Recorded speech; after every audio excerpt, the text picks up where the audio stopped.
Vamos dar continuidade à nossa aula. Na aula de hoje, nós iremos abarcar um importante tema, qual seja o processo de intervenção do Estado na economia brasileira. De tal forma que o nosso objetivo é justamente entender as características assumidas pela intervenção do Estado na economia brasileira, ou seja, entender um pouco dos fatores que levaram o Estado a intervir na economia. Afinal, por que o Estado brasileiro ele intervém tanto na economia? O que nós vimos na aula passada? Que o Estado brasileiro ele se encontra entre os estados que mais intervêm na sua economia. O Brasil ele intervém e muito no Brasil.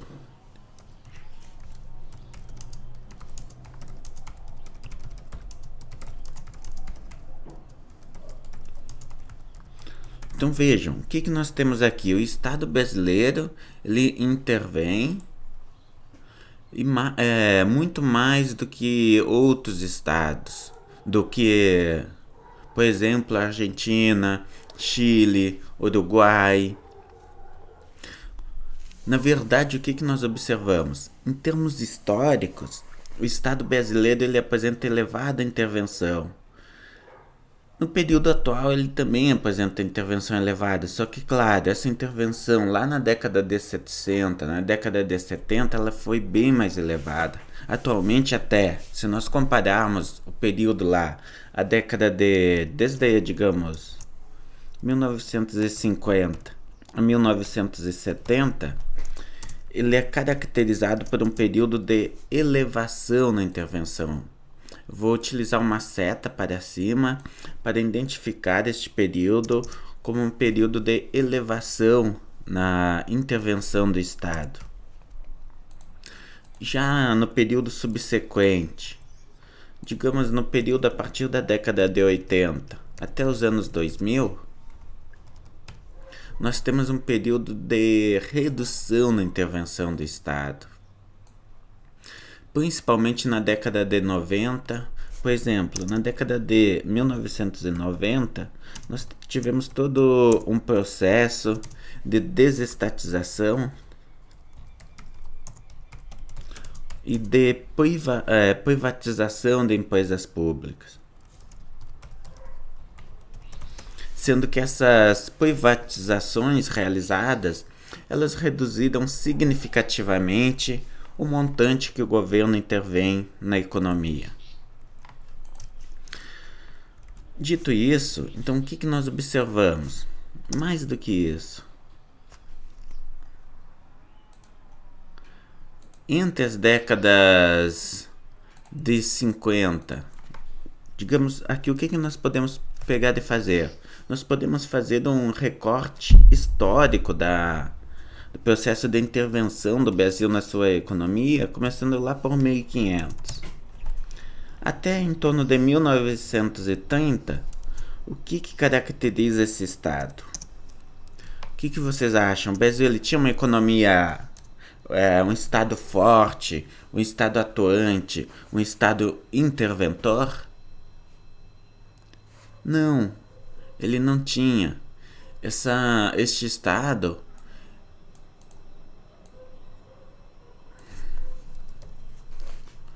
ele tinha uma menor capacidade de intervenção na economia. Por que ele tinha uma menor capacidade de intervenção?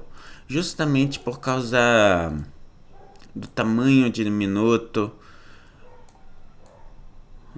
da própria economia. Então vejam o que nós temos. Nesse período, o Brasil ele não era caracterizado pela presença de um Estado com tamanho avançado, com elevado tamanho, de tal forma que isso limitava as capacidades de intervenção do Estado. Na verdade, o que nós observamos? Durante a maioria deste período de tempo, o Brasil foi uma economia colonial. Posteriormente, ele se tornou uma economia escravista, exportadora. E apenas a partir de 1888 que ele se torna uma economia de mercado, por assim dizer, com livre trabalho. Então vejam o que nós observamos aqui. Durante a grande maioria deste período, o Brasil ele foi uma economia que não apresentava laços, não apresentava uma significativa economia de mercado. Ele foi um país com uma economia muito diminuta, sendo que essa economia ela era voltada quase que exclusivamente para a exportação. Ou seja, o nível de atividade interna era muito baixo. Se nós pegarmos a equação keynesiana básica, o que ela vai nos dizer? Que o PIB de um país é igual ao consumo, mais o investimento, mais o gasto do governo, mais as exportações, menos as importações. Então vejam que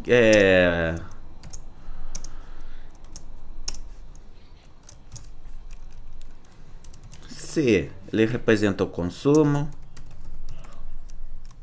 I representa o investimento, ou seja, o que nós temos aqui? O consumo dos nossos consumidores, mais o investimento das empresas, mais o consumo do governo,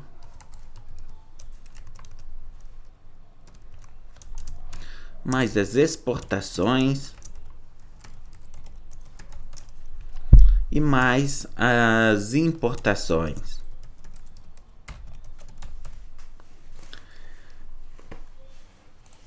Qual que é a grande limitação que a economia brasileira apresentava até a década de 30? Basicamente que isso aqui não existia. Ou seja, todo o setor interno. Então vejam o que nós podemos... O que nós temos aqui? Essa primeira parte da equação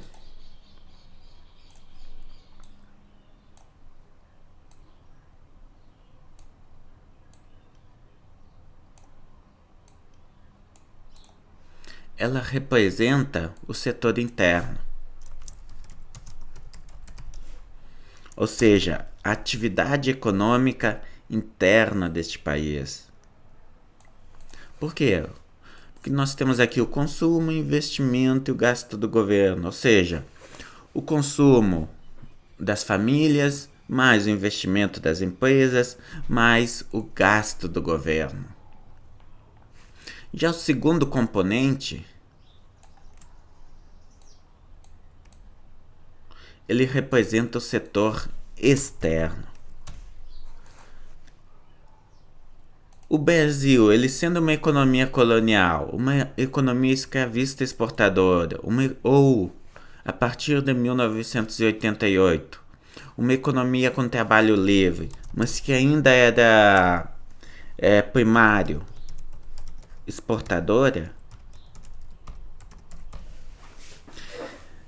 trata-se de uma economia em que o setor interno ele não é relevante.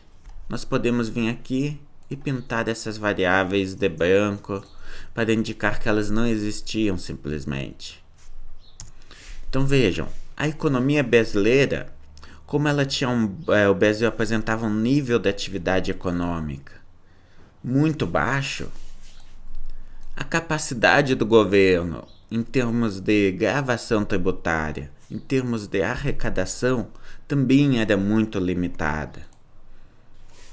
Em outras palavras, o governo ele basicamente tributava as importações. Toda a tributação do governo ela incidia sobre as importações, de tal forma que essa tributação ela era limitada, ela era baixa, justamente porque a base de incidência da tributação era muito pequena. Essa foi a realidade que caracterizou o Brasil até a década de 30. A partir da década de 30, o que nós observamos? Na verdade, desde 1988, mas um processo este que se acentua ao longo das próximas décadas, começa a surgir uma economia dinâmica internamente. Ou seja, esses três primeiros componentes da demanda agregada, eles se tornam mais relevantes. Esse processo ele é intensificado na década de 30, na década de 40 e assim vai, ou seja, principalmente a partir da década de 30. E com isso, a base de tributação do governo, a base tributária sobre a qual o governo pode gravar os seus tributos, se elevou. Implicação direta: até a década de 30, a principal tributação no Brasil era o imposto sobre importações. A partir da década de 30, com aumento no nível de atividade econômica, outros tributos passaram a ser relevantes, principalmente a partir da década de 40. Por exemplo, imposto sobre o consumo,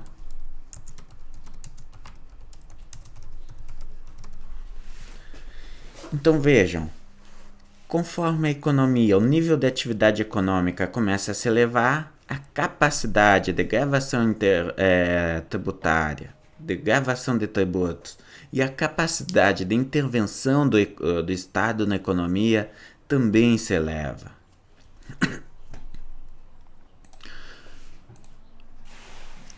Assim, a partir dessa década que o Estado ele começa a ganhar mais robustez, é a partir deste período que começam a se desenvolverem os instrumentos utilizados pelo Estado para intervenção na economia. Por exemplo, aqui, o que nós observamos? É neste período que começa a surgir um corpo tecnocrata. Por quê? Porque o Getúlio Vargas, uma das principais características do seu governo foi justamente o fato dele ter realizado todo um conjunto de medidas buscando dotar o Estado de um perfil mais técnico. Ou seja, até então, o Estado ele não tinha um perfil técnico, os servidores do setor público eles não tinham um perfil técnico, os empregos eram principalmente via indicação, e o Getúlio Vargas ele avança no sentido de exigir uma qualificação mínima, de definir o nível mínimo de qualificação para que esses cargos pudessem ser ocupados. Na verdade, o governo do Getúlio Vargas avançou muito nesse sentido, no sentido de construir um Estado realmente dotado de um corpo que estivesse preparado para enfrentar as empleituras necessárias. Assim, é na década de 30 que começam a surgir os primeiros instrumentos regulatórios. Qual que é o primeiro entre esses instrumentos? Por exemplo, nós temos o controle sobre o preço da água, da eletricidade e da gasolina. Vão ser definidos também tetos para a taxa de juros, criação de autarquias, principalmente para regular a produção e armazenamento de café, proteção da indústria local, sustentação do preço do café, controle do câmbio e racionalização do montante de dólares existentes. Então veja, é neste período que os instrumentos de intervenção do Estado eles começam a surgir. Por exemplo, se destaca neste período a criação do primeiro instrumento efetivo de controle dos preços. qual seja o Código das Águas, que tinha como objetivo controlar o preço da energia elétrica. E claro, no bojo de todo este processo de modernização do Estado, nós temos a preocupação crescente do Estado com a promoção do desenvolvimento econômico e com a dotação, a criação de mecanismos voltados para o incentivo à iniciativa privada. Entre esses mecanismos se destaca a carteira de crédito agrícola. Este, meus caros, foi o primeiro mecanismo criado pelo Estado, voltado exclusivamente para a promoção da estrutura produtiva, promoção do desenvolvimento agrícola e também promoção do desenvolvimento industrial. Observem que isso ocorreu apenas em 1937. Ademais, dois episódios marcam o ingresso do Estado na intervenção da economia. Mais especificamente, o ingresso do Estado na esfera produtiva. Quais sejam? A criação do Conselho Federal de Comércio Exterior, sendo que este órgão ele procurava traçar políticas voltadas para o aumento do comércio exterior e desenvolvimento industrial, e a criação da Companhia Siderúrgica Nacional. Então vejam o que nós temos aqui.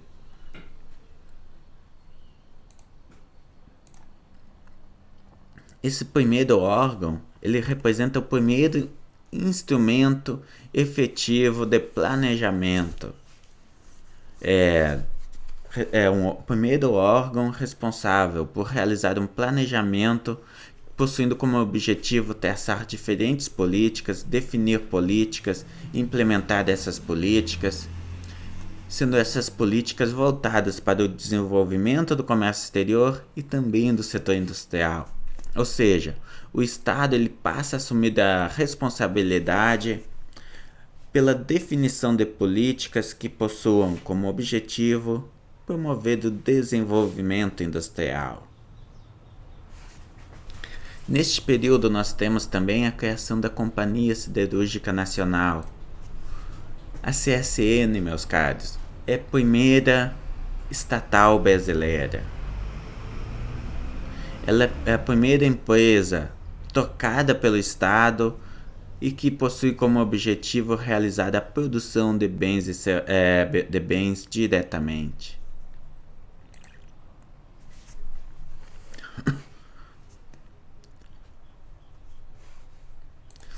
Então vejam, qual é o contexto que nós temos aqui? A Segunda Guerra Mundial, ela ocorre justamente no final da década de 30 e principalmente na década de 40. E claro, a ocorrência dessa guerra, qual foi o primeiro impacto que ela teve?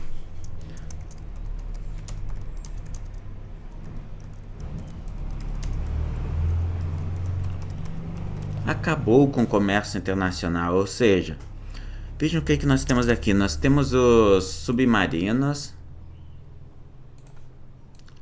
nazistas, que esses submarinos eles estão patrulhando as águas internacionais e estão atacando os navios dos países aliados. E claro, isso resultou numa redução significativa no comércio exterior, porque nenhuma empresa que tinha navios, poucas empresas se arriscavam a realizar navegações internacionais. E a consequência disso é a ocorrência de problemas de oferta.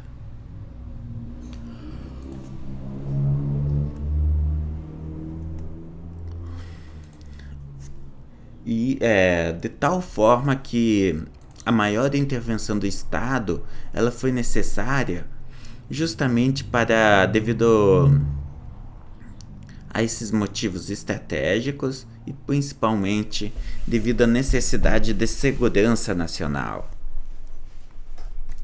E claro, também devido à inexistência de um setor privado que fornecesse esses bens. O que é importante pontuar aqui? O Estado ele até tentou incentivar a iniciativa privada a ingressar nestes projetos. Porém, a iniciativa privada ela simplesmente não demonstrou interesse. Por exemplo, no caso da companhia Vale do Rio Doce, em diversas tentativas, o governo do Brasil ele disse: tem esse recurso aqui em Minas Gerais, eu tenho interesse no surgimento de uma empresa nacional que realize a extração e o processamento desse minério de ferro. Porém, após diversas tentativas do Estado, após décadas de tentativas do Estado tentando incentivar o surgimento de uma empresa privada, ele acabou, diante da negativa do setor privado em tocar destes projetos, o Estado acabou assumindo o protagonismo. Por que a iniciativa privada não tinha interesse nesses projetos? Baixas taxas de lucro, investimento inicial muito elevado, ou seja, eram poucas empresas que tinham interesse, que tinham capital necessário para realizar esses investimentos, e essas empresas não tinham interesse devido à baixa taxa de lucro. Valia mais a pena investir em café, o café oferecia uma rentabilidade mais elevada e demandava um investimento inicial menor. Longo período de maturação, sendo que esses três fatores eles acabavam desestimulando a iniciativa privada. E claro, por que o Estado ele vai passar a produzir diretamente esses bens e serviços? Devido à presença de externalidades, de ganhos de escala e também devido ao caráter estratégico. Conforme eu já argumentei, a primeira empresa estatal criada em território nacional é a Companhia Siderúrgica Nacional,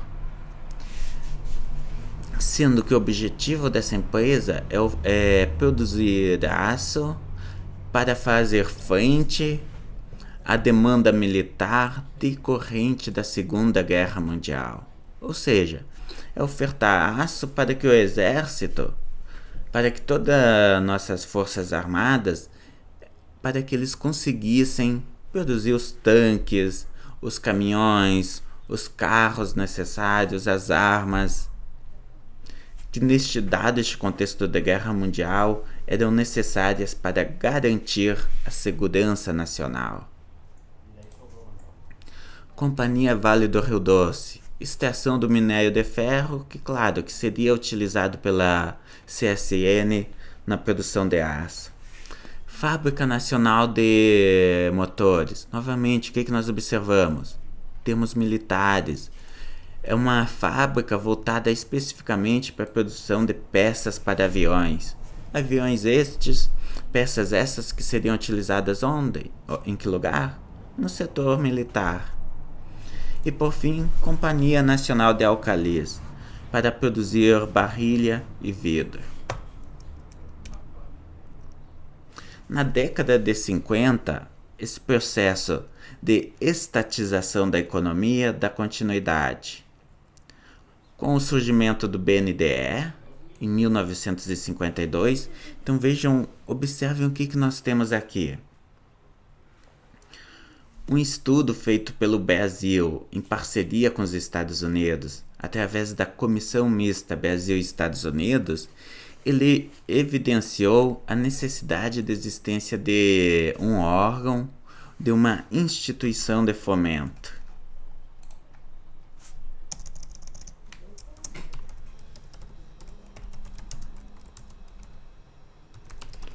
Ou seja, o Brasil ele precisava de um banco privado, de um banco público, de uma instituição de fomento responsável por captar poupança e utilizar essa poupança, esses recursos captados, para investir em setor considerados estratégicos, os quais a iniciativa privada não tinha interesse. Nós estamos falando do quê? Principalmente saneamento básico. Saneamento básico, infraestrutura. Ou seja, é para fazer aqueles investimentos necessários na infraestrutura nacional, na construção de estradas, usinas hidrelétricas, pontes, e assim vai. Ou seja, a construção de toda a infraestrutura necessária ao processo de desenvolvimento econômico. Então, o que nós observamos neste período? O Brasil ele estava apresentando elevadas taxas de crescimento econômico, de tal forma que este elevado crescimento econômico gerava um constrangimento muito grande, demandando a construção e investimento do Estado na oferta dos bens e serviços públicos, na oferta de uma infraestrutura que fizesse frente, que viabilizasse a manutenção desse crescimento econômico.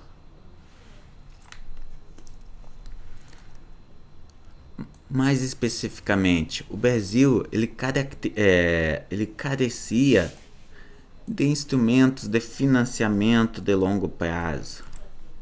Vejam, todos esses investimentos, eles apresentam um elevado prazo de maturação. O tempo que eles levam para maturar é muito elevado.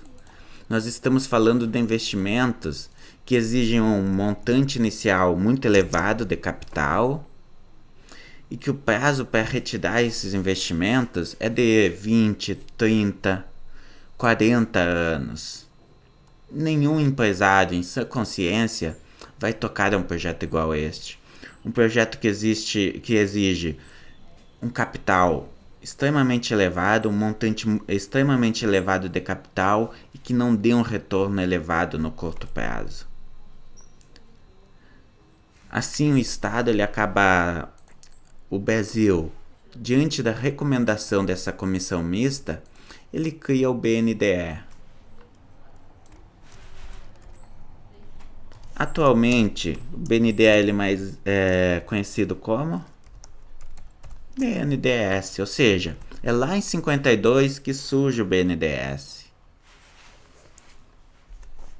Vejam, este órgão, apesar dele possuir como objetivo inicial o financiamento da infraestrutura, ele também passa a financiar a indústria pesada e a produção agrícola. Ou seja, ele também começa a fomentar e a direcionar investimentos, direcionar recursos para a indústria e para a agricultura. Já em 1953, nós temos a criação da Petrobras.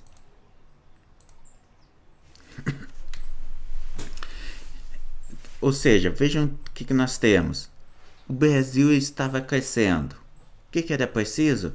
Era preciso uma empresa que fosse capaz de fornecer os combustíveis necessários. A Petrobras, ela inicialmente, lá na década de 50, o objetivo dela era principalmente a extração de petróleo. No entanto, essa é uma empresa que ela, ao longo dos anos, ao longo das décadas, nas décadas de 1960 e 1970, ela capitaneou o processo de expansão das estatais brasileiras, de tal forma que surgem muitas subsidiárias.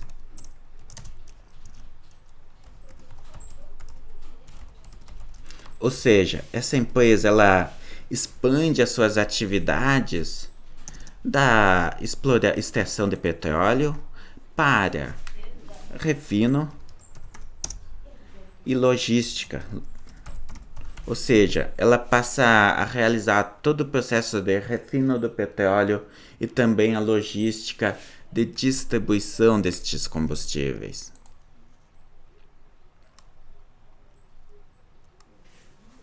Claro, qual que é o denominador comum da criação de todas essas empresas? É o Getúlio Vargas. Pois é o Getúlio Vargas que irá criar todas essas empresas estatais. Ou seja, tanto a CSN, Companhia Vale do Rio Doce, Fábrica Nacional de Motores, Companhia Nacional de Alcalis, BNDES e Petrobras são heranças do governo Vargas. Se não tivesse existido o governo Vargas, provavelmente essas empresas não teriam existido. Então, a partir da década de 50, então vejamos, o que nós temos até aqui? Até meados da década de 50, o Brasil já estava com as suas principais estatais concebidas, produzindo e atuando na estrutura produtiva. No entanto, ao longo da década de 50, este pensamento desenvolvimentista ele cresce ainda mais, culminando na criação do Plano de Metas. Então vejam o que nós temos aqui. O Plano de Metas é o primeiro plano de desenvolvimento econômico. Até vou escrever aqui para... Vejam, preste bem atenção, isso aqui é importante.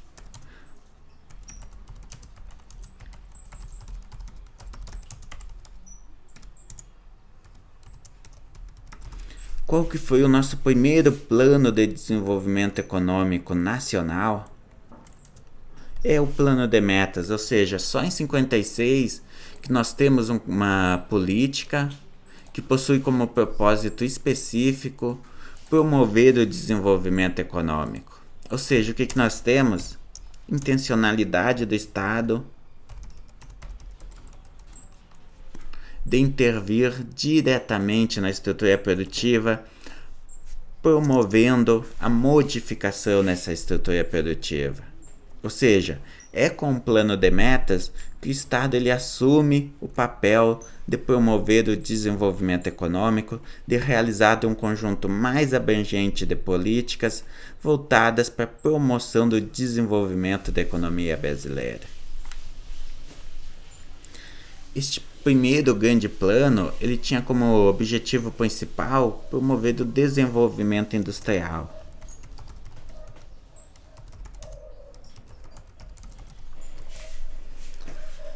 Sendo os setores prioritários, ele definiu metas específicas que deveriam ser alcançadas para energia, transporte, siderurgia, refino de petróleo, insumos básicos de capital. Enfatizo, meus caros, a grande maioria das metas definidas, elas foram efetivamente alcançadas. Ou seja, os investimentos em todos esses setores, eles foram programados e foram realizados. Aqui nós temos também a construção de Brasília. Qual que era o esquema de financiamento que era utilizado pelo Plano de Metas? Basicamente, nós temos aqui o famoso tripé macroeconômico, melhor dizendo, o tripé econômico.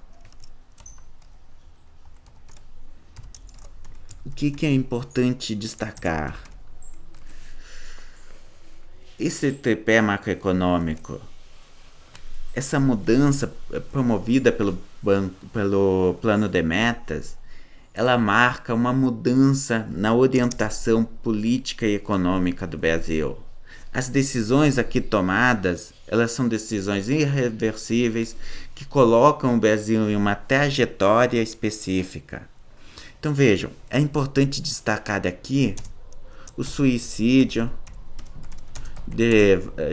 do Getúlio Vargas em 54. Então vejam o que nós observamos. O Getúlio Vargas ele defendia o nacional desenvolvimentismo. É da principal expressão defensora do nacional desenvolvimentismo, ou seja, de uma política de desenvolvimento baseado em indústrias nacionais. Em 54 ocorre o suicídio de Vargas, de tal forma que o plano de metas ele representa o rompimento com o nacional desenvolvimento, com o nacional desenvolvimentismo. Ou seja, o Juscelino Kubitschek ele rompe com todo esse conjunto de orientações políticas, todo esse conjunto de políticas econômicas definidos pelo Vargas, perseguidos pelo Vargas e defendidos por ele. Por quê? Porque o plano de metas ele não possuía como base o nacional desenvolvimentismo, ou seja, o incentivo, a promoção do surgimento de empresas domésticas. Muito pelo contrário. O plano de metas, o principal componente dele era as empresas transnacionais. Ou seja, ele possuía como objetivo, por que este plano deu tão certo? Porque ele contou com maciços investimentos, o Brasil ele simplesmente abriu a sua economia para as empresas externas. Ele atraiu empresas internacionais e deu muitas concessões, muitos benefícios para que essas empresas investissem em território brasileiro. De tal forma que as empresas internacionais elas passaram a responder pelos principais investimentos.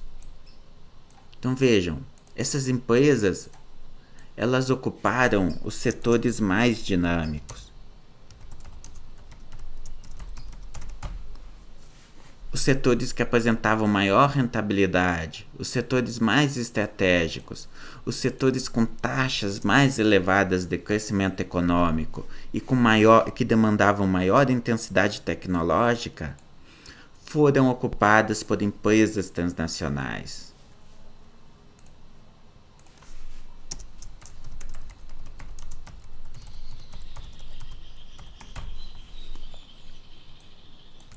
O Estado ele ficou como o grande articulador, como responsável por fazer os investimentos acessórios. Então vejam aqui, a iniciativa privada, as empresas transnacionais, por exemplo, elas neste período vieram para o Brasil montadoras de carro. Essas montadoras elas ficaram responsáveis pela produção desses bens. Já o Estado, o que ele faz? Ele fornece a infraestrutura necessária. Por quê? Essas empresas elas não viriam para o Brasil se o Brasil não contasse com uma infraestrutura adequada. Se o país não possuísse rodovias, se o país não possuísse energia, a produção de energia necessária, a produção de aço necessária para essa indústria.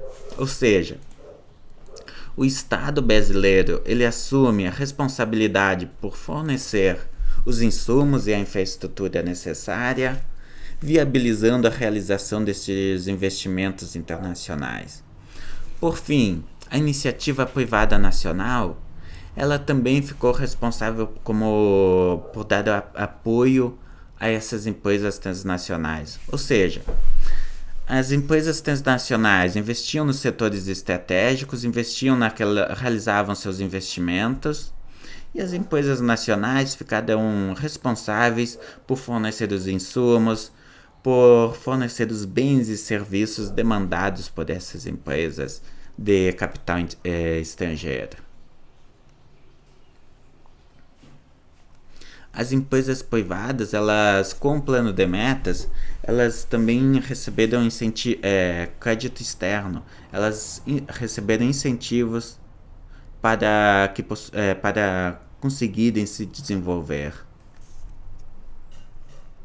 E claro, reserva de capital, reserva de mercado, em alguns casos. Então vejam, o que nós observamos? A partir da década de 50, começa a surgir este grande Estado interventor brasileiro. Começam a se multiplicar os mecanismos de intervenção do Estado na economia. Com a ditadura militar lá em 64, esses instrumentos de intervenção do Estado, eles vão se multiplicar. É com o governo militar que nós vamos atingir o auge da intervenção do Estado na economia. Este governo ele vai ficar responsável por controlar o câmbio, controlar os salários, controlar os juros, controlar os preços, ou seja, ele vai promover o controle de todos os preços nacionais.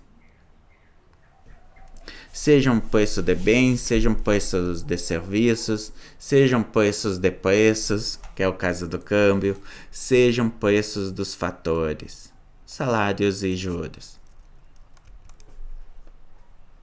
Assim, o que nós observamos? A multiplicação e difusão dos mecanismos de controle de preço, os quais passaram a abranger, se lá na década de 30 surgiu o primeiro mecanismo de controle de preço, com o objetivo de controlar o preço da energia elétrica, agora, na década de 60 e de 70, o governo ele já está controlando todos os preços da economia. Não existe preço neste país que não seja controlado pelo governo.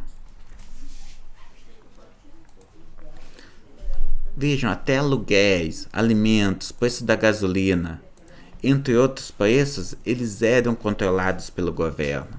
Justamente para quê? Para evitar a aceleração da inflação. Então vejam, o governo ele queria promover o crescimento econômico, ele queria realizar investimentos pesados, o que implica em expansão da moeda, porém ele não queria que isso resultasse em uma expansão da inflação. O que o governo faz?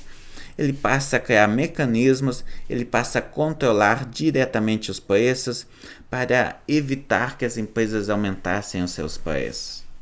E com isso viabilizar o milagre econômico, ou seja, viabilizar um período de elevadas taxas de crescimento econômico, sendo este crescimento econômico viabilizado pela ampla intervenção e fomento do Estado aos mais diversos setores, sem que isso implicasse inflação.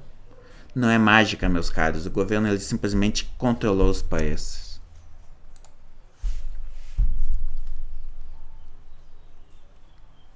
O governo ele também passou a atuar cada vez mais, por exemplo, na produção de energia elétrica.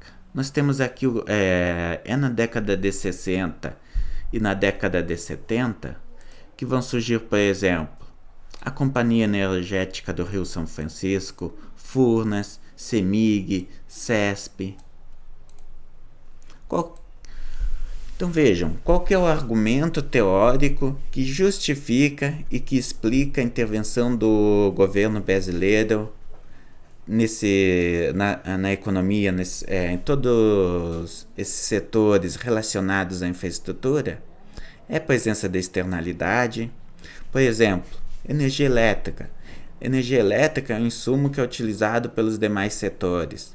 Se este insumo for caro, a lucratividade, a rentabilidade dos demais setores será comprometida. E claro, também devido à presença de ganhos de escala. O investimento necessário é muito elevado, sendo necessária a intervenção do governo. Com isso, o que nós observamos? Qual que é a característica assumida pela intervenção do governo? É o denominado efeito composição. As estatais, as empresas do governo, elas se encontram nos setores mais dinâmicos, nos setores que mais crescem. Na década de 70, nós temos o surgimento da Eletrobras, Telebrás e a estatização dos serviços de telefone. Sendo que a estatização de todos esses serviços, a intervenção do governo em todos esses setores, viabiliza o crescimento econômico, por um lado. Esses investimentos eles ocorrem justamente para viabilizar o milagre econômico, ou seja, o Estado ele assume o papel de realizar os investimentos necessários em infraestrutura. Mais do que isso, ele realiza e protagoniza elevados investimentos em infraestrutura, dando suporte, possibilitando a obtenção de elevadas taxas de crescimento econômico. Claro, isso ocorre às custas de uma presença, de uma intervenção cada vez mais elevada do Estado na economia. O segundo PND, ele sacramenta todo este processo. Lançado em 1974, ele possui como ideia complementar a industrialização e gerar exportações, ou seja, estimular as exportações. Neste período, o pilar do investimento do segundo PND foi as empresas estatais, principalmente a Eletrobras, Petrobras, Siderbras e Telebrás. De tal forma que o segundo PND, como que ele foi um plano de desenvolvimento econômico, baseado, que teve como principal foco a expansão das estatais. Na verdade, o que é importante destacar aqui? O segundo PND ele não tinha como foco investimento através das estatais. No entanto, o cenário de crise fez com que a iniciativa privada não aderisse ao plano. As incertezas econômicas fizeram com que as empresas privadas optassem por não aderir ao plano, de tal forma que o governo acabou tendo que recorrer às estatais para realizar os investimentos programados.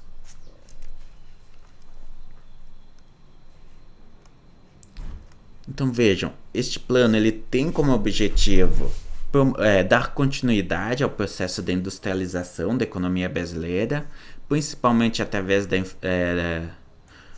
do fornecimento de infraestrutura básica e de investimento na indústria pesada e na oferta de insumos, de tal forma que ele fez com que o grau da intervenção na economia brasileira se elevasse ainda mais. Então vejam, o que nós temos aqui? Resumindo, o que nós observamos?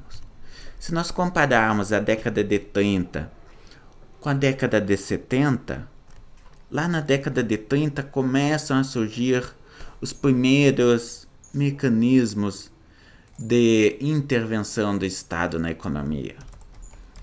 Já na década de 70, o que se observa é que o Estado ele controla todos os setores, ele orienta todos os setores. Eu peguei aqui a imagem do maestro, porque essa imagem ela representa o Estado neste período. Então veja, nós temos aqui o Estado coordenando, articulando, promovendo, estimulando os mais distintos setores, e a iniciativa privada respondendo a esses estímulos dados pelo Estado. O Estado ele passa a utilizar diferentes instrumentos, na verdade todos os instrumentos possíveis e imagináveis, para coordenar e incentivar os investimentos privados. Nós temos aqui investimento direto via fomento, via concessão de incentivos para as empresas. Nós temos investimento via estatal. Porém, esse processo de coordenação promovido pelo Estado, ele não se restringe a isso. Ele abarca também os mais distintos instrumentos de incentivo, tais como subsídios, isenções de tributos, reservas de mercado, entre outros.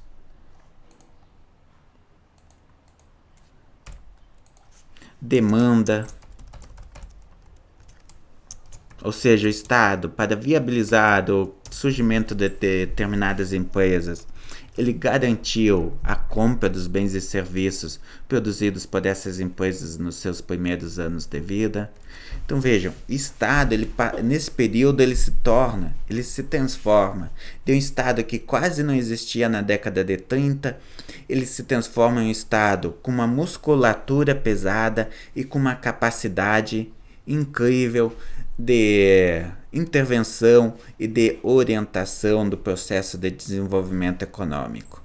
Claro, cabe salientar que, conforme nós observamos no começo da aula, toda essa musculatura do Estado ela é gradualmente destruída a partir da década de 80.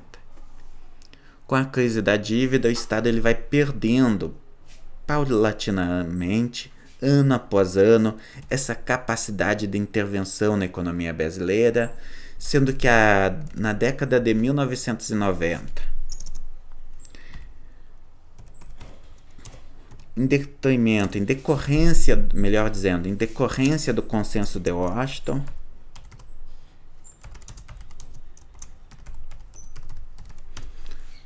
esse processo de destruição dessa musculatura possuída pelo Estado, ele atinge seu auge, uma vez que a orientação política se torna no sentido de promover a desestatização e a redução da participação do Estado na economia.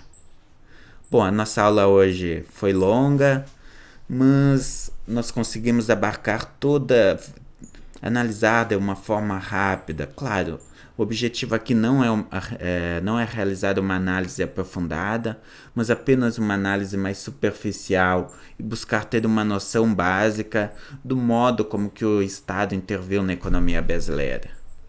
Então, nós conseguimos fazer isso, conseguimos atingir o nosso objetivo, de tal forma que eu abro agora a sessão para que nós realizemos uma discussão sobre esse processo de intervenção do Estado. Eu gostaria muito de saber a opinião de vocês. Este processo ele foi bom ou foi ruim? Quais foram os prós e os contras assumidos por ele?